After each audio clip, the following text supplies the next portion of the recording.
Okay, we're going to talk about dragons and sea serpents and God of Thunder. Like when I was a kid, Kiss was real popular and they had Love Gun out and stuff, and it had God of Thunder on it, and it was real popular because it was the song that Gene Simmons did the thing where he erped up the blood and stuff on it, and there was another song he blew fire and stuff onto, and those became famous. But and helped to make them famous. But this isn't about them. But man, I could do one about the different aspects of Kiss and its esoteric meanings. But we're not going to go there today. We're going to go into this, and it's not full of pictures necessarily. It's a lot of impertinent information that goes together and makes connections, like I always like to do.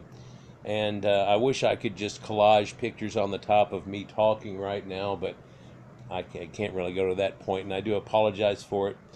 But hopefully I'll keep you with the attention of the information that this brings. Now, this right here you can clearly make out as somebody like Thor. Thor is riding across the sky in his chariot and bringing a thunderstorm, actually, and bringing chaos upon a people and so on, right? And you see a lot of these depictions that are along this line, and even ancient people have depictions of stuff, ancient Hattusians, and people forget about Hattusha, but it's the Anatolian people that were there. And if you look at their hats, they have that same Sumerian hat with the extra little horns on it. And interestingly, if you take off the horns, it ends up being one of the crowns of Egypt. So, and I've showed this before, they also have slightly pointed boots, and the other people are noted of having that Phrygian cap we quite often see and talk about. Who would you say that is right there? It's a strange picture, but that looks like Thor, and he's got his hammer like he did before their Mjolnir thing, but he seems to be attacking a serpent, but he's in the ocean using lightning and things. Is this some type of weird mix of King Neptune, Poseidon, and a few guys and stuff? It seems like that. Well, you can get weird variations on a theme of this same story out of people, and it shows the connections of early times, like before the stories that we all know. Each one has their own little unique story, but yet if you look at it, it's all from the same story, same original story, and then variations on a theme. Like, let's pretend we were, Shelley and them, and making the story of Dracula and Frankenstein. We know nowadays that the story of Dracula was taken from Vlad Dracul and what he had done, and Vlad the Impaler and all these stories that come out of that. But that's nowhere near the story of Vlad the Impaler and the story of Dracula that we have, and then the modern interpretation of that is very different, isn't it? But it actually comes from that same thing. And if I was to have another movie that was close to it, and you could see it had connections to that same vampire thing, well, it doesn't have to be vampire things. It could be the Vlad the Impaler thing. You see what I'm saying? It not even be the vampire thing. It could go in a different direction. I'm sorry to digress, but I want to give a picture in your mind of the way things could read out as I'm fixing to go into this, because it'll help you to understand this. In Hittite and Luwian mythology, Ilyanka was a serpentine dragon slayed by Tarhunt, with the variant stems formed Tarhunt and Tarhunt and Tarhunta, although this name is from the Hittite root tar, to defeat or to conquer, and that has to do with Tartaria too.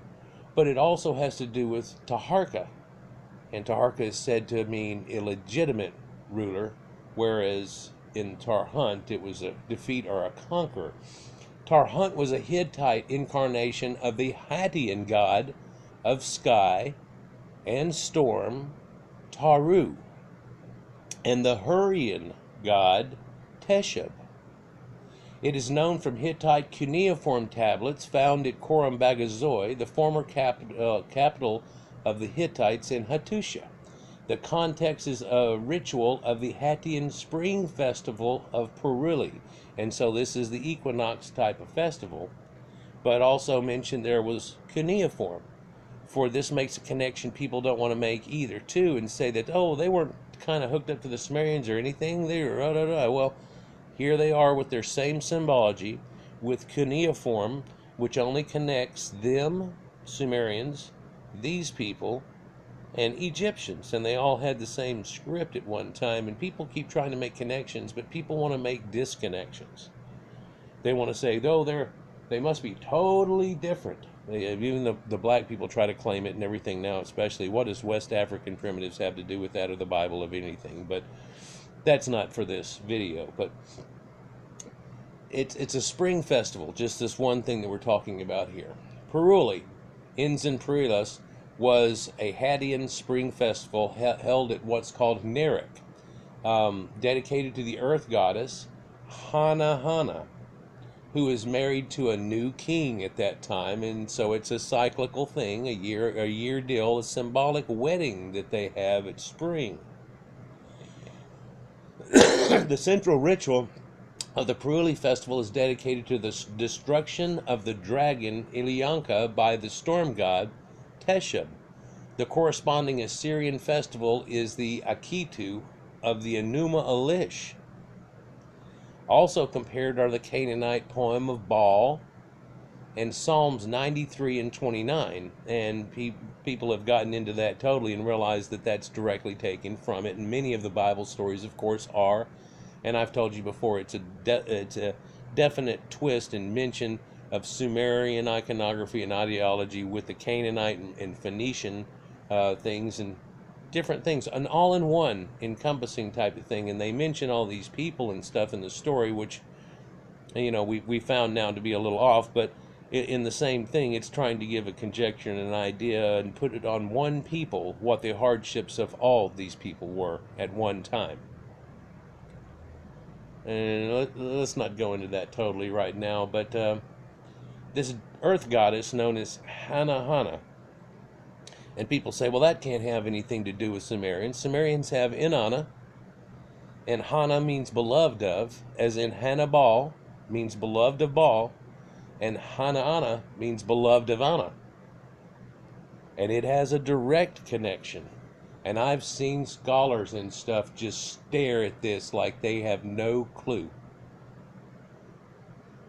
Or they want to act like they have no clue. Like, oh, it's so different and it has no connections. And it's like, you're daft.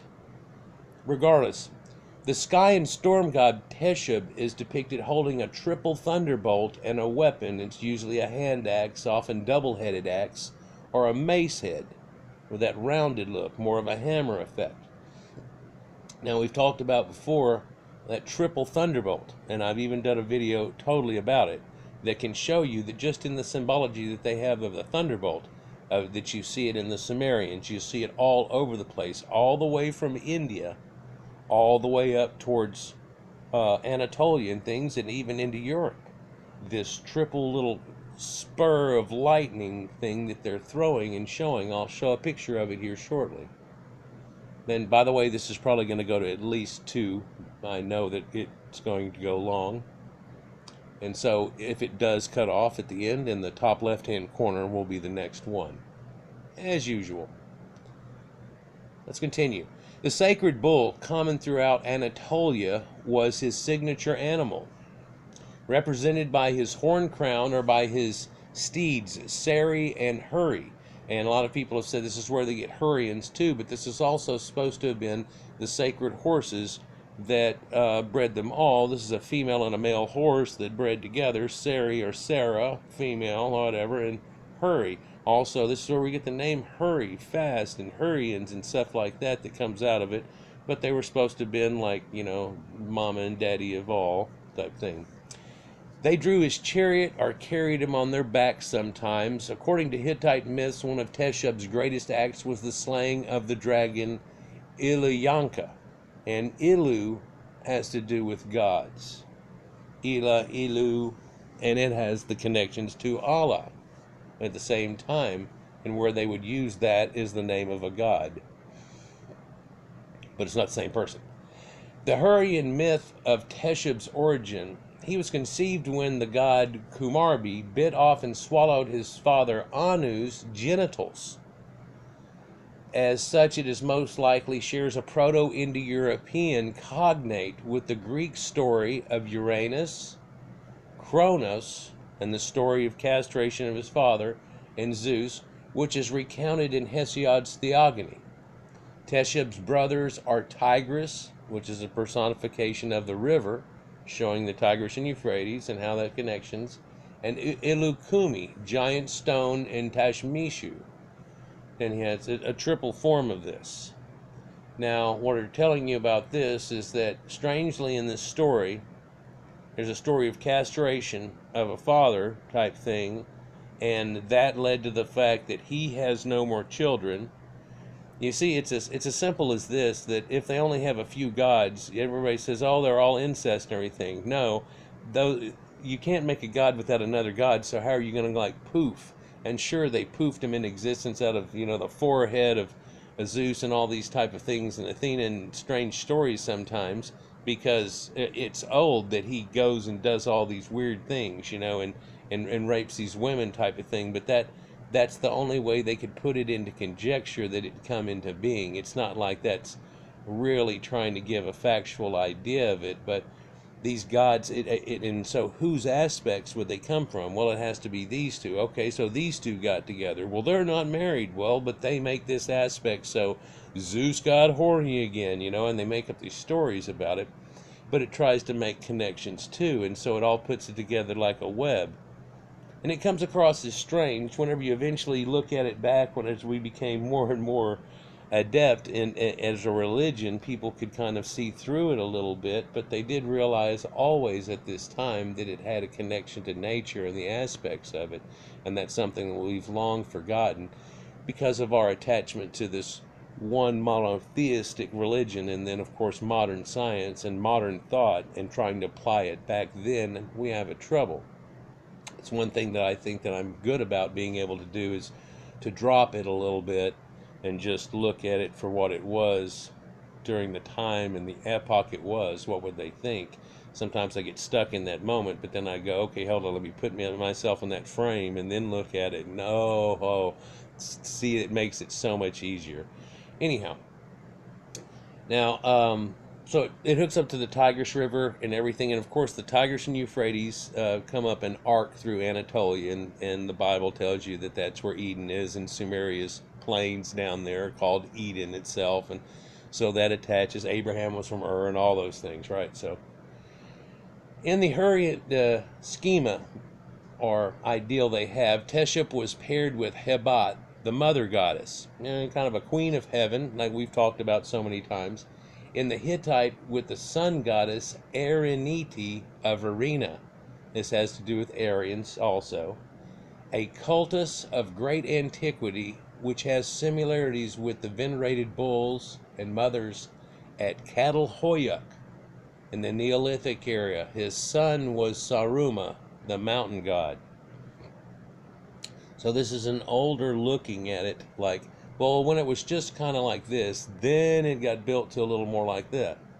Everybody thinks that, Zeus and the 12 Pantheon was all just ta-da, and it didn't work that way too. And the things that we know today is what enveloped out of it, of course, and then we're looking back at it.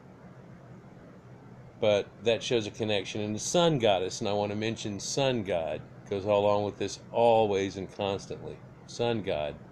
In fact, quite often it's just aspects of which. I'll show that to you. The Hittite texts were introduced in 1930 by W. Porzig, who first made the comparison of Teshub's battle with Inyakas with the sky god Zeus' battle with the serpent Typhon. So he's saying these two things are like the same story. And I've told you a long time ago, the Greeks' story about their gods and everything aren't just their stories. And why? Well, some of them are, some of their other people's stories, but the Greeks in a special way are taking from the whole area and their pantheon of gods. And it looks weird to us now because everybody's trying to pinpoint, oh, these people, and it's like, well, these people have gods, Perseus and all these things from Persia and stuff. They've got gods from everywhere. And I've showed that, where Medusa comes from and all the different aspects of it. But let's continue. So he compares the two, and I've showed you about Typhon, and Typhon is hooked up to Set and Seti of the Egyptians, and this shows the connection there too. And he's said to have been a redhead, and Seti is said to be a redhead, and Ramses are also meant to go of this with the god Ares, and they're shown to be redheads too. And it's almost like when Egyptians are born, due to the hair that they have, they would be under a certain deity. But a lot of people don't talk about that because we're not supposed to think that the Egyptians nowadays were people that might have had blonde and brown and red hair and blue eyes, like that keeps getting shown and everything. We're supposed to try to forget about that past of who those people really were and think that the people there now are exactly those same people. So like this Typhon story, and it's told in Pseudo-Apollodorus and his bibliothèque, the Hittite Greek parallels found a few adherents at the time, but the Hittite myth of the castration of the god of heavenly by Kumarbi, with its clearer parallels to the Greek myth of Kronos and so on, not having yet been deciphered and edited. So, of course, it was kind of dismissed at the first. Any connections, and of course, anything that would try to, if you looked at it in its fullest, would probably say something odd about the Bible. Everybody just tries to throw apart, and any connection anybody would make, they want to destroy right off the bat. And you can see that evidently. But they dismissed it before they even had figured out the tablets and what they had said onto them, and so it was kind of odd that they were like, oh, that's just blah blah blah, and then they go, well, hold on, these tablets say this and this and da and Yahweh, and there's a Asherah and everything, and boom, and then nobody hears about that though, and what was found at Rosh Shamra. But I've made a couple of videos about the pottery that talks about Yahweh and his Asherah, and Asherah is the queen of heaven, and how that all works together, and that it wasn't the way that it was. And the Elohim and the Council of Gods, and that's actually all Canaanite stuff. So where that ideal and this Council of Gods that's just exactly like Olympus, comes from. And it's still in your Bible. And he fights Leviathan and the sea god and everything. It talks about it in there, but it's not in your Sunday sermon. They steer away from that, and things like talking donkeys and stuff. Yeah, there's a talking donkey of Baal and so on. That's where they get the idea for Shrek the movie and stuff, but that's neither here nor there for today. Let's continue. Zeus is the father of gods and men, who rules the Olympus Mount of Olympus, Olympians himself. His father, he rules the family according to the ancient Greek religion and modern Hellenistic or Hellenic polytheistic reconstructionism. Zeus is the great continuation, though, of Dios, the name of the Proto-Indo-European god of daytime sky, much hooked up to Horus and the 12 hours of Horus and the daytime god that they have. Also called Dios Pater, which is basically Sky Father or Heavenly Father. And to deify somebody is to put them into heaven and things. And Dia and Dios we still have in Latin languages to this day. The god is known under this name in the Rig Veda too, though. Vedic Sanskrit, Dios or Dios Pita. And I've shown connections to where even from way in India and ancient tales through all the way to Ireland has this connection to it, written in Europeans and the Proto-Indo-European languages, and this makes connections and shows you where things all come from, by the way. In Latin, you compare Jupiter, or a Jupiter. There was no J, so this idea of Jesus and Jews and things like that, but that's Jupiter, right? Pater, driving from Proto-Indo-European vocative Dios Pater, again, driving from that root, Dio, to shine, and its derivatives, sky or heaven god. And so this is the depiction of the sun. And people say, well, Jupiter's not a thing. This is whenever they had everything was attached to sun worship, and the sun was the center of everything. Oh, they thought the world was center of everything. They want you to believe that too. They want you to believe we thought the earth was flat, and that they thought people were going to fall off the end of the world whenever they came across to come to the new world. But that's not true in any way, shape, or form. We know that way back 400 BC, Eratosthenes had figured out the circumference of the earth. The Sumerians before that said that it was round, and they said that the sun was like the star that we see in the sky and the planets, but they were like a torch far away in the distance. Like if somebody was to walk away hundreds and hundreds of yards away and say, well, see how bright it was here like our sun, but you go real far away, that's what those are. Yeah, and it's sun-centered, and so are most of these religions, and people don't get it. And of course, some of the planets are attached to different gods over different times and due to their aspects. And a lot of times it has sacred aspects like a 12-year cycle. And so what's 12? Well, that has to do with the Sumerians and how they came up with 12 and 60 and the base of that we still use today with our time and hours and minutes. 12 hours in a day, 12 hours in a night, 60 seconds in a minute, 60 seconds an hour, 60 minutes an hour, things like that. 12 months, 12 disciples, 12 zodiac, and on and on and on. And I'm sure you can give a bunch more depictions of the same thing, but these all hook up together too, and it shows you that this shining sky father is none other than the sun, but then his aspects are given to this other god, and this other god is given aspects of being that planet and what it does. And then some people looked at zodiac and the planets going through the zodiac, and they came up with the ideas on what the gods wanted. But that's a little different story. Zeus is the only deity in the Olympic pantheon whose name has such a transparent Indo-European etymology.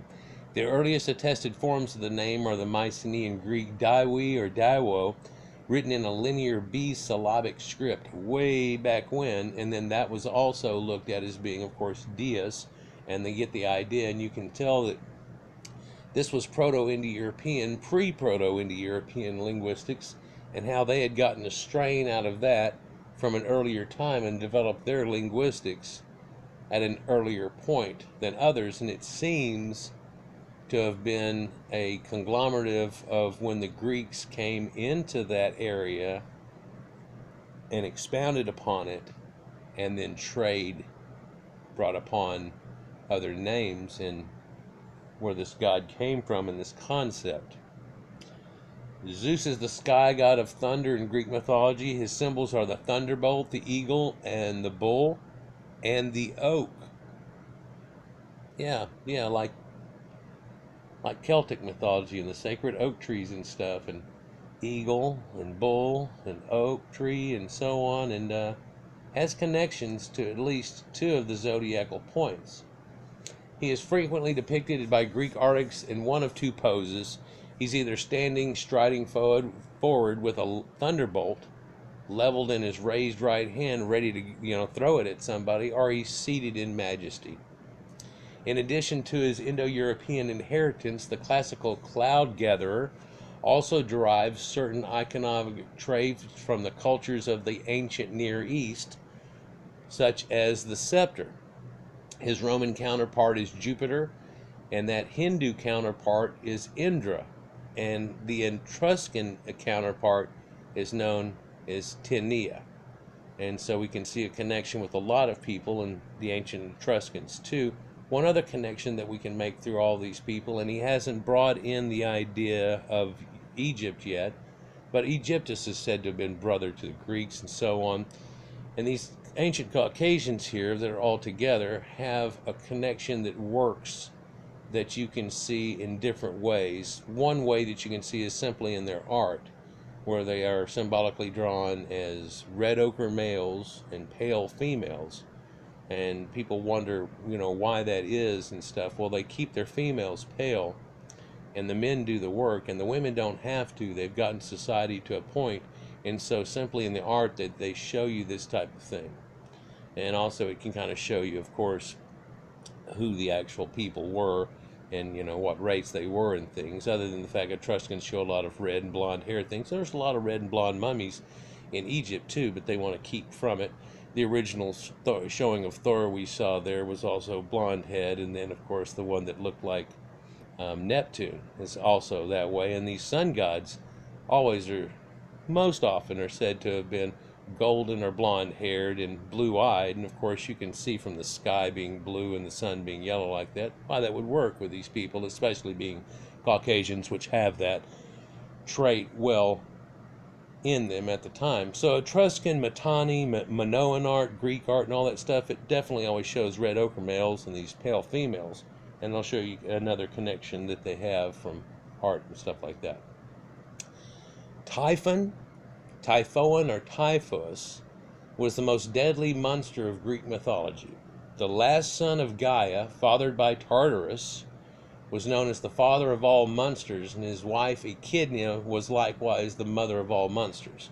I've already done that one on Typhon and stuff. That may have been one of the ones that got flagged for a 14-second video piece in the middle of it, trying to just corroborate, and somebody showed something in a video. I put it in there, and then, oh no, you know, like there's no free speech or something, or well, you can't use it. Well, how do these other guys use it all the time, or do they just get flagged but it goes through? How does it go through and not get flagged? Never mind, I'm not going to go into that. But Typhon, its name has got a lot to do with it, and I'm fixing to go into it here. But Typhon is originally, now I want to say this beforehand he gets into it, is originally all the way back to the point of a red-haired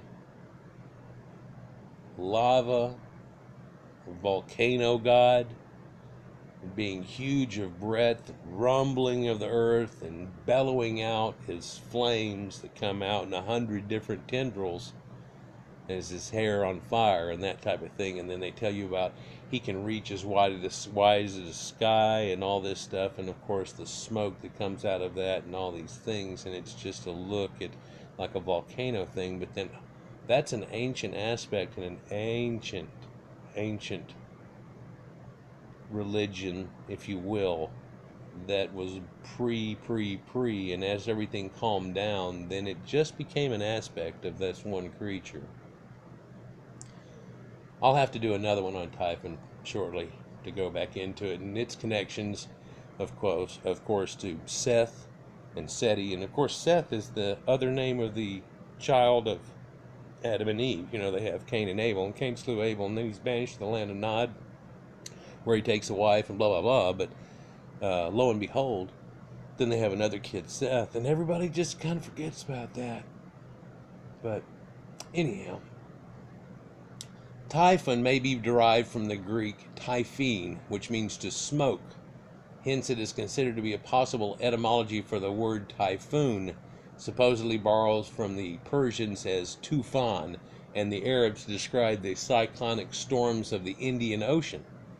The Greeks also frequently represented him as a storm demon, especially in the version where he stole Zeus' thunderbolts and wrecked the earth with storms.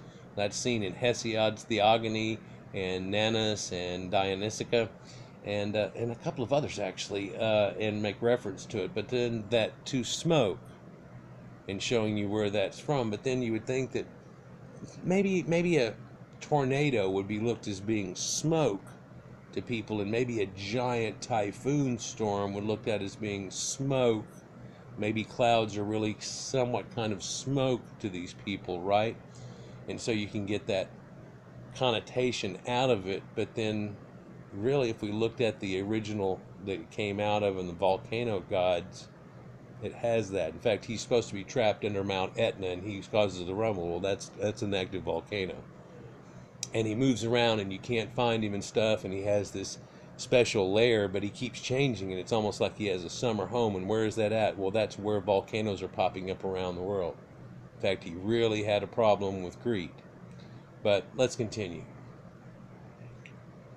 Typhon was known to be a large humanoid beast. He's quite often shown as being a red head, and his bottom of the part of the body is two snakes. Instead of just being one snake, it's a double snake.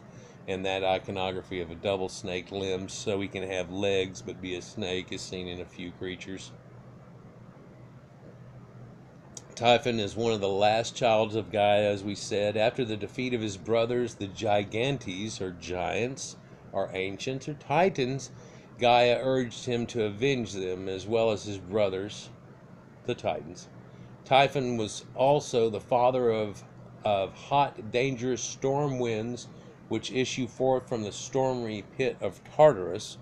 Again, we've talked about Tartaria and how it's off in the Proto-Indo-European lands, but then the name Tartarus out of the Bible and things like that is referring to Spain, and they used to call it Tartarus.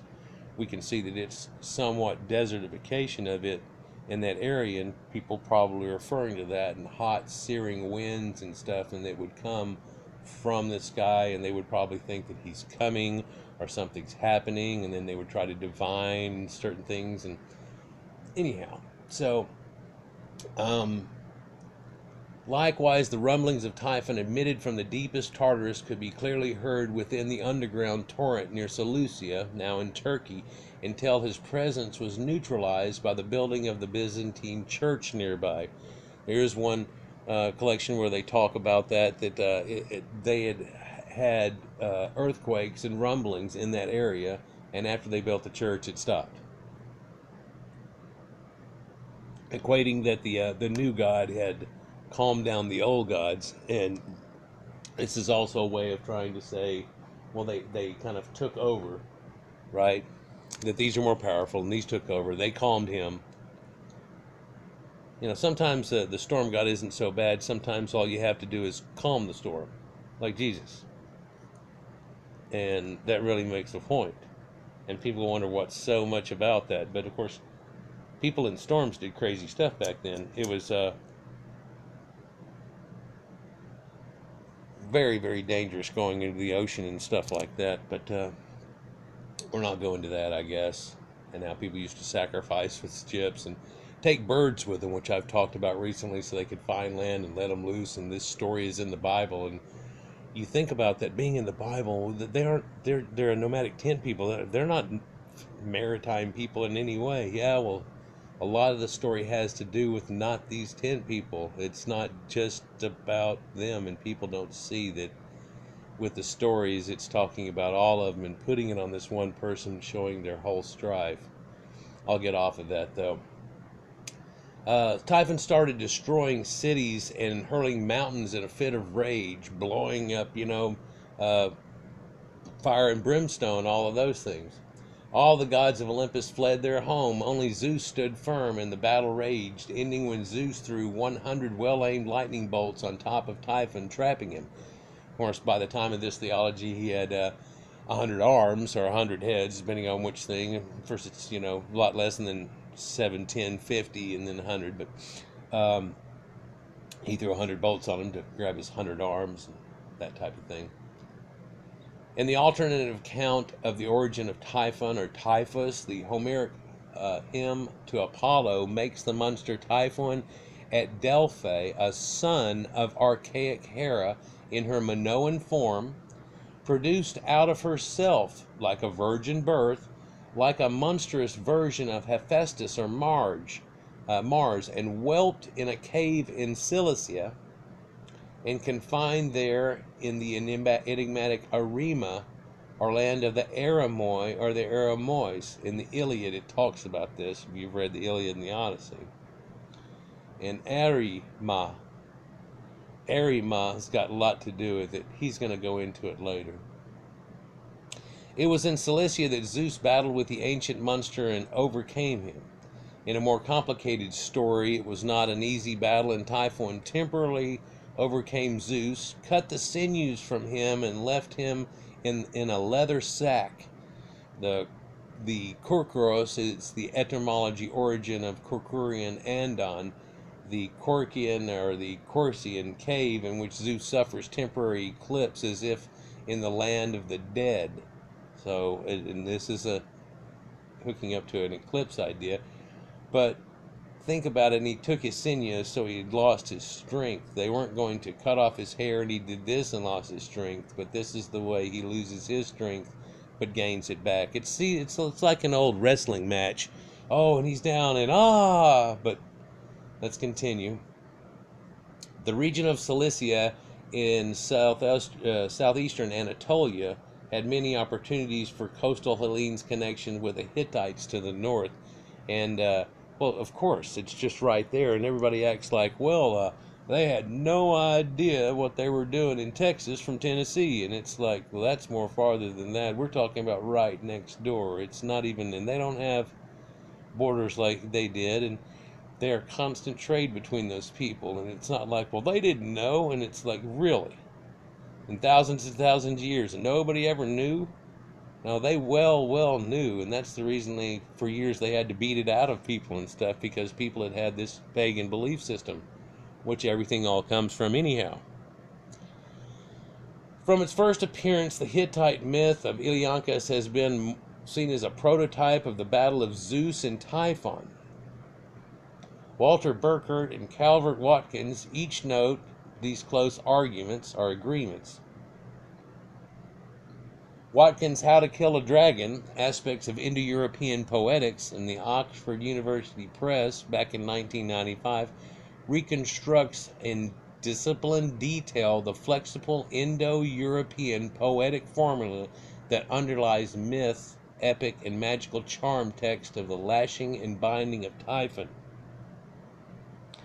Strangely, whenever he does so, it correlates out to be very much so the prose that we see in the Bible, and especially the Old Testament, and what we see to be a Greek connection.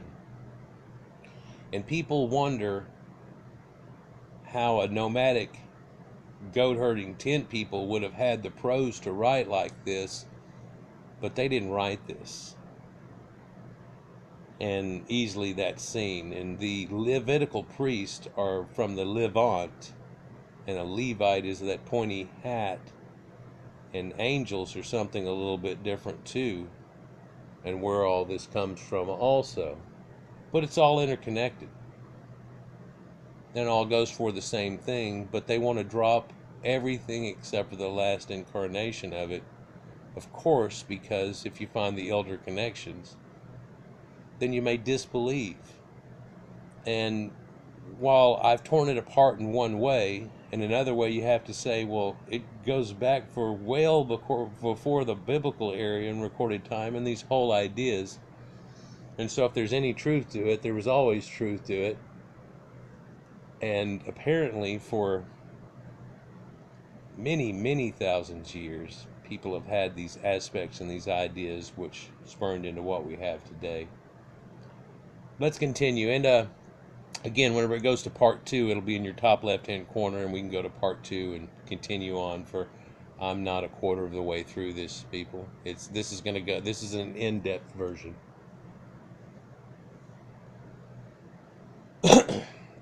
Since Herodotus, Typhon has been identified by some scholars with the Egyptian god Set, and rightly so. In the Orphic tradition, Typhon leads the Titans when they attack and kill Dionysus, just as Set is responsible for the murder of Osiris. And we're going to figure out where that Cyrus and Osiris thing comes from in a moment. But set that aside, knowing that that is one of the originators of Egypt. Furthermore, the slaying of Typhon by Zeus bears similarities to the killing of Vitra by Indra, a deity also associated with lightning and storms. So you get these stories. I told you whenever I was playing Dungeons and Dragons that it was simple to know that the Greek gods and the Roman gods go together, and I wanted to say I had made some stories that went with Egyptian stuff and went with ancient Sumerian stuff, but of course at the time we were doing Conan the Barbarian for them and so on, and I had to try to find a way to make it connect so they could have this deity thing that went with the story. And so digging into it, I found connections, and it's strange, but nobody I would speak to would know these connections. And not to say straightforward, it all fell apart for me, but it all started to come together for me in another way. And from the other studies I was doing, and it just expounded and expounded from there. And then this is whenever I was younger, before I even got into it totally and really started, as opposed to just finding something neat I could use in a D&D type setting for somebody, as opposed to real history. But because of doing that, I got trapped into the idea of wanting to know the real history of it. And if I could know even more deeper about it, then I could make an even more deep story. So it started off just wanting to know what their magic ritual was so I could blah, blah, blah some crap that looked fancy and go along with it. But it turned into quite a different thing. So, being that you have Indra and these are definitely connected, and possibly the two stories are ultimately derived from a common Indo-European source. And we've talked about the Proto-Indo-Europeans, and we haven't said the word Aryan yet, and that's where we're at. And going back, and people say, well, when what time exactly were? And the answer is yes. It's not even just the time of Aries. That's just a pinpoint. Similarities can be found in the battle between Thor and Joggermund from Norse myths, the giant serpent of the world tree and everything, as well as perhaps an incident in the Irish metrical Dashikas in which the Dagda fights a giant octopus. And it's extremely connected to the idea, and a lot of people say, oh, it's just another version of that. Mythologist Joseph Campbell also makes parallels in the slaying of Leviathan by Yahweh, about which Yahweh boasts to Job. And we know that now Job is like the oldest story that's in the Bible. And a lot of the other ones come even later. And people try to look at it that, oh, it was written down at the moment that it happened and all this type stuff. And it doesn't work out that way. And many scholars have figured it out. But that's not what this video is about.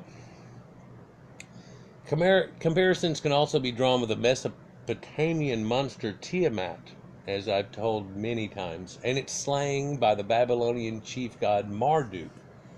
But that was a newer telling of another story too, which is a newer telling of another story, which is another newer telling from the original story of floods and problems and creatures and all this stuff that come out of Proto-Europeans that everybody writ theirs out of. The common story. The similarities between the Greek myth and its earlier Mesopotamian counterpart do not seem to be merely accidental. And I had a talk with somebody recently saying that the Greeks were so long after ancient Sumerians, how would they even know anything about it? And it's like, well, not only that, but they were definitely hooked up with them. And when the Sumerians left, it said that they went up that way out of it after the flood had happened, and then other people take over. And the lament of and everything. So it connects definitely to that point. And coming way before the Trojan War, so, and into that time. So, a number of West Semitic, or the Rosh Shamra tablets, and Hittite sources appear to corroborate the theory of a genetic relationship between these two myths. And not only is that two, but that's three. That's three connectors there that show you that all three of those are connected in the story. It's just that one. We're only talking about StormGods here, and I could go into depth about each one of them and aspects and how it looks like it's been pulled together and how it's different, but how it's so much alike, and a lot of people want to discount that. Soon after taking the throne as king of the gods, Zeus had to fight some of Gaia's other children, the monsters Typhon and Echidna. He vanquished Typhon and trapped him under Mount Etna, but left Echidna and her children alive. And then this Mount Etna, and it rumbles and all that type of thing. And Etna's been a symbol for a long time. Typhon attempts to destroy Zeus at the will of Gaia, which is the earth, because Zeus has imprisoned the Titans. Typhon overcomes Zeus in their first battle and tears out Zeus's sinews that we talked about.